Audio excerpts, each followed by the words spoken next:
Across the planet, from towering skyscrapers to the highways beneath our wheels, modern civilization is built.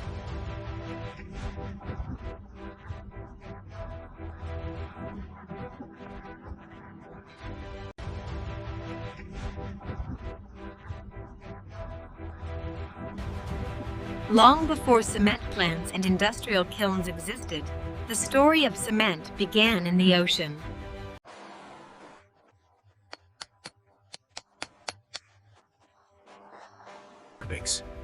But limestone alone is not enough.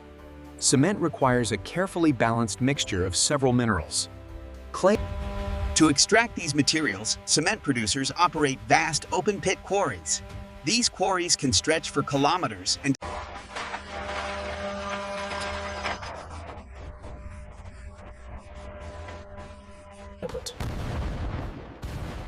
Small explosive charges are inserted into the drilled holes and detonate in precise sequences. Once blasted, the fragmented limestone is collected using massive hydraulic excavators. These machines can move dozens of tons of rock in a single scoop. From here, the journey continues. The raw limestone, clay, and iron-bearing materials are transported to the cement plant.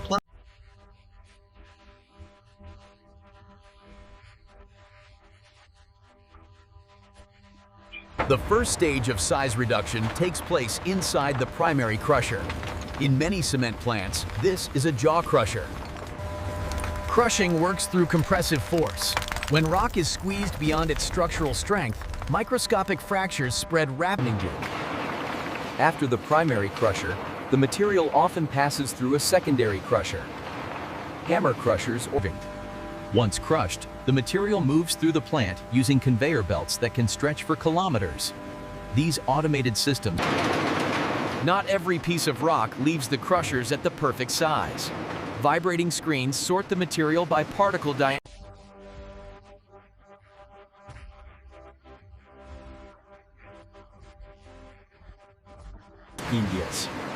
But crushing alone is not enough.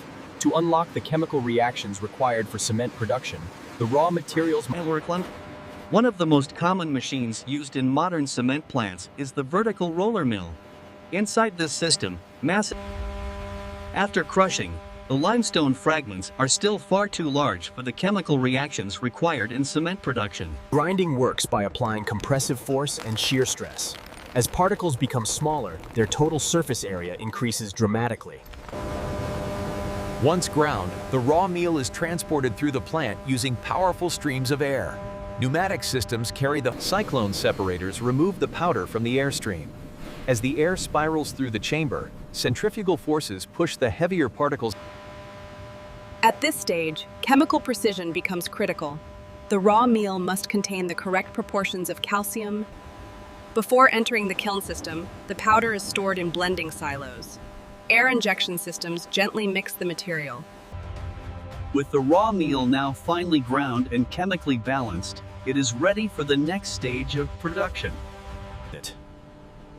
Before raw meal can be transformed into cement clinker, it must first be heated to extremely high temperatures. The fine raw meal powder enters at the top of the tower. From there, gravity pulls it downward through several stages of cyclone. Inside each cyclone chamber, hot gases swirl rapidly, creating a vortex. As the raw meal particles spin, as the powder moves downward through each stage, its temperature rises dramatically, often reaching more than 800 degrees. At these temperatures, the first major chemical reaction begins. Calcium carbonate, the main component of limestone. Many modern plants include an additional chamber called a precalciner. Here, fuel is burned to complete most of the calcination process. The entire system operates continuously. Thousands of tons of raw meal flow through the preheater tower every day. After passing through the final stage of the preheater, the heated material enters the rotary kiln, the heart of the cement plant.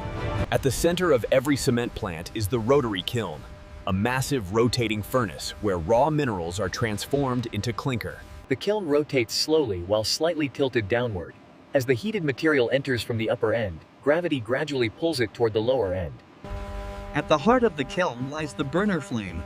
Modern cement plants use a range of fuels, including coal, natural gas. As the material moves through the kiln, the calcination process continues. Calcium carbonate decomposes into calcium oxide and carbon dioxide gas. At temperatures above 1400 degrees Celsius, the raw minerals partially melt. Calcium oxide reacts with silicon. As the material continues to rotate inside the kiln, it begins forming small rounded lumps known as clinker nodule. Keeping the kiln operating at such extreme temperatures requires careful engineering. Large support rollers carry the weight of the After completing its journey through the furnace, the newly formed clinker emerges glowing red hot from the kiln outlet. After reaching temperatures close to 450 degrees Celsius inside the rotary kiln, the newly formed clinker leaves. Most modern cement plants use a system known as a grate cooler. Inside this machine, the clinker travels across. Rapid cooling is critical. When the clinker temperature drops quickly, the crystal structure formed inside the kiln becomes locked in droplets. The cooling process also recovers valuable energy. As air passes through the hot clinker, it absorbs heat. This Talon. Within minutes, the clinker temperature drops dramatically from more than 1000 degrees to a few hundred degrees Celsius. Once cooled, the clinker is transported by conveyor systems across the plant, although it now appears as small, dark gray resin glints. The cooled clinker is stored in large silos capable of holding thousands of tons of material. Although clinker contains all the essential compounds needed for cement, it cannot yet be used in construction. Although clinker contains all the essential compounds needed for cement, it cannot yet be used in construction. The clinker breaks, punctuals enter the first stage of cement manufacturing. Though clinker contains the essential mineral compounds. One of the most widely used machines for this task is the ball mill. Inside a large rotating steel cylinder, As grinding continues, the particles become increasingly fine. The goal is to produce powder with a massive surface area. Before grinding is complete, a small but critical ingredient is added: gypsum, typically making up just a few. Without gypsum, cement would react with water almost instantly, a phenomenon known as flash setting. After hours of grinding, the clinker and gypsum mixture becomes a fine powder. The particles are so small that a single... The finished cement is transported through pneumatic pipelines and stored in large silos. From these silos, the cement is ready to begin its final journey, leaving the factory in bags, trucks. Before cement can leave the factory, it must pass a series of rigorous quality tests inside specialized. Advanced instruments measure the proportions of key oxides inside the cement, including calcium oxide, silicon dioxide. Another critical factor is particle size. Cement must be ground to an extremely fine consistency. If the particles are too large, hydration reactions occur slowly. To evaluate strength, engineers prepare standardized mortar samples using cement, sand, and water. The mortar mixture is poured into precision molds that form small test cubes. These cubes are carefully cured under. After curing, the test cubes are placed inside a compression testing machine. Hydraulic pressure is applied until the sample As cement react with water, microscopic crystals grow and interlock throughout the mixture. Over time, Only after passing these tests is the cement approved for distribution. Each batch must meet strict engineering standards. After passing strict quality testing, the finished cement is stored in massive silos. Many construction sites receive cement in sealed bagging machines. Once filled, the bags are stacked onto pallets, using robotic systems capable of handling thousands of bags per hour.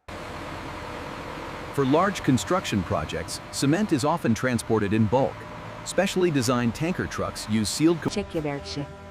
In many regions, cement travels even farther. Rail networks and cargo ships move millions of tons. At its destination, the cement is transferred into storage silos at concrete batching plants.